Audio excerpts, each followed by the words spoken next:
Day andat, nganong masulubon man kanang naong nimo? Naluoy manggug ko ni Lolo, Papa Rans. Mitukar na po ang iyang hubak ko gayoma. Mitaas pag yan ang iyang blood sugar. Lakaw dayon nga do sa butika. Pagpalit dayon og Biotrof herbal capsules. Sigurado kung dako kinigi katabang para mahupay ang gipamatay nga balatian sa imong lolo. Tungod kay ang Biotrof, bantugan na kaayong makaalim sa mga nagkalain-laing suliran sa panglawas. Sud na sa dugayng panahon. Papa Rans, okay na kanya kong Lolo. Salamat kayo sa Biotrof Herbal Capsules, the Wonder Food Supplement. Biotrof herbal capsules. Mapalit sa mga butika nga naa sa inyong dapit. Camel, sukang puti, sasuan panami. Camel, sukang puti, maunag yun imong mapili. Camel, sukang puti, sasuan mo palami. Camel, sukang puti, anita na ang sikreto, ang sikreto. Salami. Gusto ba ni mo kape pero ga-worry ka kay basig dili ka katog? Don't worry! Available na ni sa mga butika ang Vita D Plus Coffee Mix nga na ay vitamin D3 nga makatabang improve sa imuhang pagtug. Ang Vita D Plus Coffee Mix na may reishi mushroom ug mangosteen fruit extract. Vita D Plus Coffee Mix, may kape na ka, may vitamin D3 pa ka.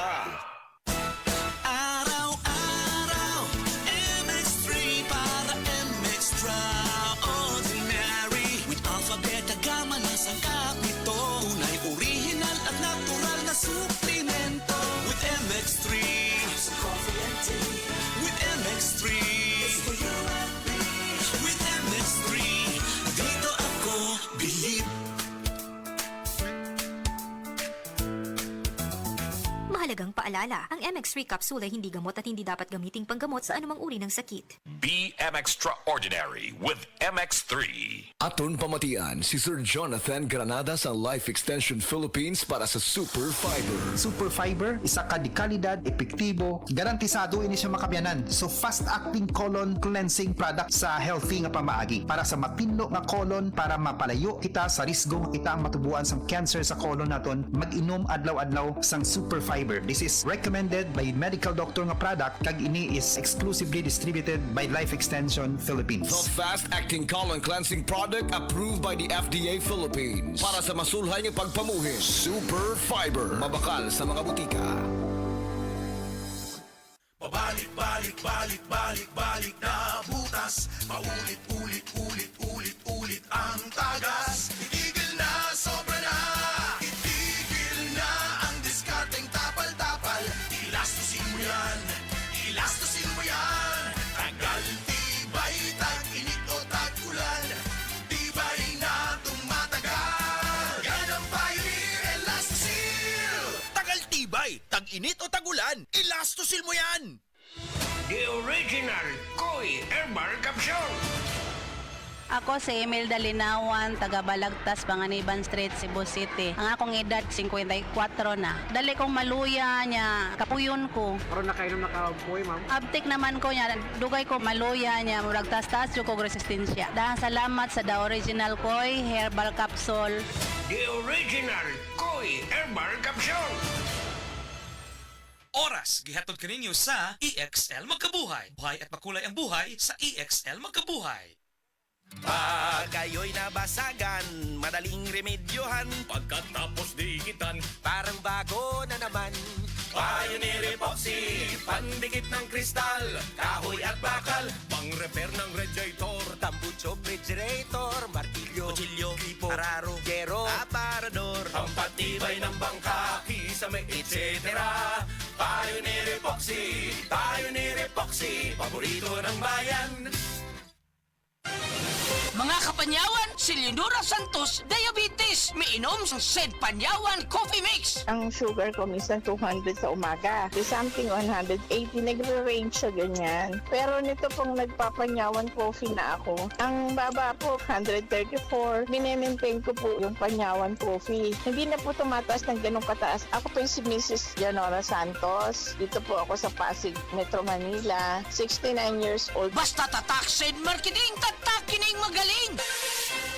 Mind jutay. Mula pusgid ang kasakit sa akong abaga. Nakinibawaan nga haplas ani? O maring-an, ang kasangga nako sa aray, Omega Painkiller. Haplas silang o parihas kadako sa piso, mawala dayon ang sakit sulod sa 30 segundo. 30 segundo? Sulayan daw nako. Ay, nawala gid ang sakit. Salamat Maring Judy. Naa na jud ko'y kasaligan sa akong kada aray. Mabatagan gid ang bisa sa Omega Painkiller. Methyl salicylate plus camphor plus menthol is the generic name of Omega Painkiller. If symptoms persist, consult your doctor. Omega Painkiller. Gasing pisong laki lang ang kailangan. Works in as fast as 30 seconds. Ang aking hashtag, kasangga sa aray. Sa mga workaholic, epektibo ang atong Paragis Bila-Bila Herbal Coffee. Sama na lang ni Roland De La Cruz, nga taga Mati, Davao. Roland de la Cruz, sa Purok Isla, Barangay Central, Purok President. Anong ganahan man kay ka sa kape? Sa Bila-Bila Coffee, laskig ang imong lawas o mayo ang imong lihok. Basta laskig niya kondisyon, makalihok kag may sa trabaho. Kung di ka kainom, mura magluya na ka? Murag luya-luya, lahi ra gyud. Tungod kay nindot gyud ang Bila-Bila Coffee. Kini ginama sa GFMQ Marketing. Kay sa Paragis Bila-Bila, dili na ka mag-agwanta pa. Ako si Radyoman Benji Tanghian. Kining balita hatod kanato sa Paragis Bila-Bila Herbal Capsule na ilhan isip herbal nga kapsula nga makatabang og daghang benepisyo sa kalawasan. Mao kini ang all-in-one nga herbal. Makahatag og kaayuhan sa ato ang mga selula sa lawas, makatarong sa nindot nga flow og limpyuhan ang imuhang dugo nga modagkayday sa ato ang kasing-kasing. Ug karon sa atong balita. Gisusi karon sa mga opisyal sa panglawas ang posible nga kaso sa glanders disease sa lalawigan sa Siquijor. Ang glanders disease talagsaon nga balatian nga zoonotic o sa bacterial infection nga motakboy sa mga hayupan sama sa kabayo o sa asno. Mamahimo usab kini nga motakboy sa mga tao. Ang Department of Health kun DOH sa Negros Island Region pinaagi ni Regional Director Rizel Nicahaw nibutyag nga padayon pa nila nga gi-validate ang mao nga mga test results. Ang DOH sa padayon hinuon nga nagtimbayayong sa Department of Agriculture ug sa mga LGU sa Siquijor aron mapugnan ang pagkatap sa maong mga sakit sa mananap nga posible nga motakboy sa mga tao. Nipahinumdom ang DOH sa publiko nga dili mo kaon o ilabi na dili mo duol sa mga masakiton nga mga mananap. Kung ugaling aduna sila na matikdan nga nagkasakit ang ilahang nga mga hayupan, kinahanglan nga mo report gyudayon sa ilahang pinakaduol nga veterinary office. Kadtong balita hatod kanato sa Paragis Bila-Bila Herbal Capsule. Alang sa kumpleto nga kombinasyon, gamita lang ang Paragis Bila-Bila Plus Herbal Capsule. Paragis Bila-Bila Herbal Capsule na uban sa pagpangapi sa Paragis Bila-Bila Herbal Coffee ug ang pagpanghapla sa Paragis Bila-Bila Liniment Oil. Gama sa GFMQ Marketing. Sa Paragis Bila-Bila dili na ka mag-agwanta pa. Sa dugang kasayuran, tawag lang sa 0935-641-0261. Ang Paragis Bila-Bila mapalit sa Didings Pharmacy sa Manalili Street, Cebu City. Bestway Pharmacy sa Mandawi City, Healthway Pharmacy, JV Butika sa Cebu, Mandawi, Liloan o Osmeña Boulevard. Mapalit usab sa JY Pharmacy sa 32 Osmeña Building, Osmeña Boulevard, Cebu City. Ako si Radyoman Benji Tanghian, DYHP, Tatak RMN. Ang University of San Carlos nagsugod na og panawat og mga enrollees alang sa unang semestre sa school year 2025-2026. Apil na kamo sa institusyon nga naghatag og balor sa edukasyon ug paglambo. Para sa dugang nga impormasyon, palihog bisitaha ang usc.edu.ph. I-click lang ang admission guidelines. Join the Carolinian community. Enroll na! Enroll sa USC. Ang klase magsugod sa maabot nga ika-11 sa bulan sa Agosto, tuig 2025. Si Sanjen Kapukanan nag-antos sa iyang arthritis sa taas. Nakatry ko na naanagid ko ginabati labi na kanang arthritis or panakit sa mga joints. Relieve yun sir. Naghaplas kong sa liniment. Dala-dalahon yun na ako. Unya dili man pag kumakuan kay ganahan ko sa baho. Humutan yun ko. Si Sanjin Kapukanan sa Barangay Cananipas, Surigao City. 34 years old na ko. Sa Sed Liniment Oil, tanggal ang arthritis. Gyapod-apod sa Sed Marketing Incorporated. Pagbasa sa 10 kabanata ng Aklat ni Juan, ang talinhaga tungkol sa pastol, talata 1-42. Pakatandaan ninyo, ang pumapasok sa kulungan ng mga tupa nang hindi sa pinto nagdaraan kundi umaakyat sa di dapat pagdaanan ay magnanakaw at tulisan. Ang tunay na pastol ay sa pintuan nagdaraan. Pinapapasok siya ng gwardya at pinapakinggan ng mga tupa ang kanyang tinig. Tinatawag niya ang kanyang mga tupa sa kanilang pangalan at inilalabas sa kulungan. Kapag nailabas na, siya'y nangunguna sa kanila at sumusunod naman ang mga ito sapagkat kilala nila ang kanyang tinig. Hindi siya sumusunod sa iba kundi patakbong lumalayo sapagkat hindi nila kilala ang tinig ng iba. Sinabi ni Jesus, ang talinhagang ito, ngunit hindi nila nauunawaan ang ibig niyang sabihin.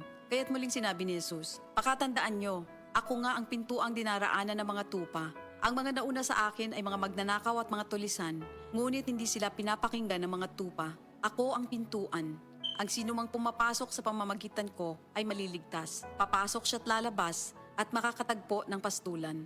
Dumarating ang magnanakaw para lamang magnakaw, pumatay at manira. Naparito ako upang ang mga tupa ay magkaroon ng buhay, ng isang buhay na masagana at ganap. Ako ang mabuting pastol. Iniaalay ng mabuting pastol ang kanyang buhay para sa mga tupa.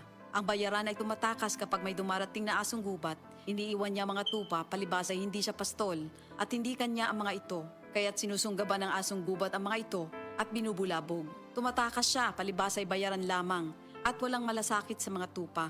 Ako nga ang mabuting pastol, kung paanong kilala ako ng Ama at siya kilala ko, gayon din naman, kilala ko ang aking mga tupa at ako'y kilala nila. At iniaalay ko ang aking buhay para sa aking mga tupa. Mayroon akong iba pang mga tupa na wala pa sa kulungang ito. Kinakailangan sila'y ipasok ko rin at papakinggan naman nila ang aking tinig. Sa gayon magiging isa na lamang ang kawan at isa ang pastol. Dahil dito'y minamahal ako ng Ama, sapagkat iniaalay ko ang aking buhay upang ito'y kunin kong muli. Walang makakakuha ng aking buhay kusa ko itong ibinibigay. Mayroon akong kapangyarihang ibigay ito at kuning muli. Ito ang utos na tinanggap ko sa aking Ama. Dahil sa mga pananalitang ito, hindi na naman nagkaisa ng palagay ang mga Hudyo. Marami sa kanila nagsabi, talaga sinasapian na ito ng demonyo at nababaliw.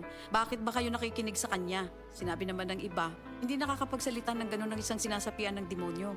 Nakakapagpagaling ba ng bulag ang demonyo? Taglamig na noon at kasalukuyang ipinagdiriwang sa Jerusalem ang pista ng pagtatalaga ng templo. At habang naglalakad si Jesus sa templo, sa portiko ni Solomon, pinaligiran siya ng mga Hudyo at sinabi sa kanya, hanggang kailan mo ba kami ilalagay sa alanganin? Kung ikaw nga ang Kristo, sabihin mo na ng tuwiran. At sumagot si Jesus, sinabi ko na sa inyo, ngunit ayaw ninyong maniwala. Ang mga ginagawa ko sa pangalan ng aking Ama ay nagpapatotoo tungkol sa akin. Ngunit ayaw ninyong maniwala sapagkat hindi kayo kabilang sa aking mga tupa. Nakikinig sa akin ang aking mga tupa. Nakikilala ko sila. Sumusunod sila sa akin. Binibigyan ko sila ng buhay na walang hanggan. Kailan may hindi sila mapapahamak at hindi sila maaagaw sa akin ninuman. Ang aking Ama na siyang nagbigay sa kanila, sa akin, ay lalong dakila sa lahat at hindi sila maaagaw ninuman sa aking Ama. Ako at ang Ama ay iisa. Ang mga pinuno ng mga Hudyo muling dumampot ng bato upang batuhin siya. Kaya't sinabi sa kanila ni Jesus, marami akong mabubuting gawang ipinakita sa inyo mula sa Ama. Alin ba sa mga ito ang dahilan at ako'y inyong gustong batuhin? Sumagot ang mga pinuno ng mga Hudyo, hindi dahil sa mabubuting gawa kaya ka namin babatuhin, kundi dahil sa paglapastangan mo sa Diyos, sapagkat nagpapanggap kang Diyos, bagamat tao ka lamang. Tumugon si Jesus, di ba nasusulat sa inyong kautusan? Sinabi ko, mga Diyos kayo. Mga Diyos ang tawag ng kautusan sa mga pinagkatiwalaan ng salita ng Diyos, at hindi maaaring ipawalang bisa ang sinasabi ng kasulatan. Ako'y pinili at isinugo ng Ama. Paano ninyo ngayon masasabing nilalapastangan ko ang Diyos? Dahil sa sinasabi kong ako ang anak ng Diyos? Kung hindi ko ginagawa ang mga pinapagawa ng aking Ama, huwag niyo akong paniwalaan. Ngunit kung ang ginagawa ko ay ang mga ito, paniwalaan ninyo ang aking mga gawa kung ayaw ninyong maniwala sa akin. Sa gayon matitiyak ninyong nasa akin ang Ama at ako'y nasa Kanya. Kaya tinangka naman nilang dakpin si Jesus ngunit siya'y nakaalis. Muling pumunta si Jesus sa ibayo ng Jordan sa pook na dating pinagbautismohan ni Juan. Habang naroroon siya'y maraming lumalapit sa kanya. Sinasabi nila, si Juan ay walang ginawang himala, ngunit totoo ang lahat ng sinabi niya tungkol sa taong ito. At doon, maraming sumampalataya kay Jesus. Ito ang salita ng Diyos. Diabetes, usa ka sakit nga lisod ug delikado sa atong mga lawas. Tungod aning pwede ka mamatay sa komplikasyon sa kasing-kasing, kidney, atay, ug uban pang mga vital organs sa atong lawas. Sukla nato ang diabetes. Mag Life Extension Vitamin D3 na mo. Rekomendado sa mga medical doctors. Mapalit sa mga butika. Ayaw si Piata pagpaminaw sa balitang yutahon sa Sieti, ang inyong mga kabukiran, inyong kaugmaon, ang among focus, kaugalingong yuta para sa bukas na masagana. Dinhilang sa balitang yutahon sa Sieti, matag Sabado alas 5 sa hapon hangtod sa alas 5:30 sa hapon, makita usab sa DYHPR Limen Cebu Facebook page. Para sa uban pang updates, i-like, follow ug share ang official DAR Facebook, Instagram ug YouTube accounts nga at DarGovPH Official sa Facebook DAR 7 Central Visayas o sa official DAR website www.dar.gov.ph.com. Hatod ka ninyo sa Department of Agrarian Reform. Igala, nakakape na ka? Kay mo na baka nga nibalik na og available na sa mga butika ang imong paborito nga pinakauna nga kape nga na ay vitamin D3, reishi mushroom ug kaning mangosteen fruit extract? Kini ang Vita D Plus Coffee Mix, ang kape nga para sa ikamayong lawas nimo. Vita D Plus Coffee Mix, may kape na ka? Na ay vitamin D3 pa ka.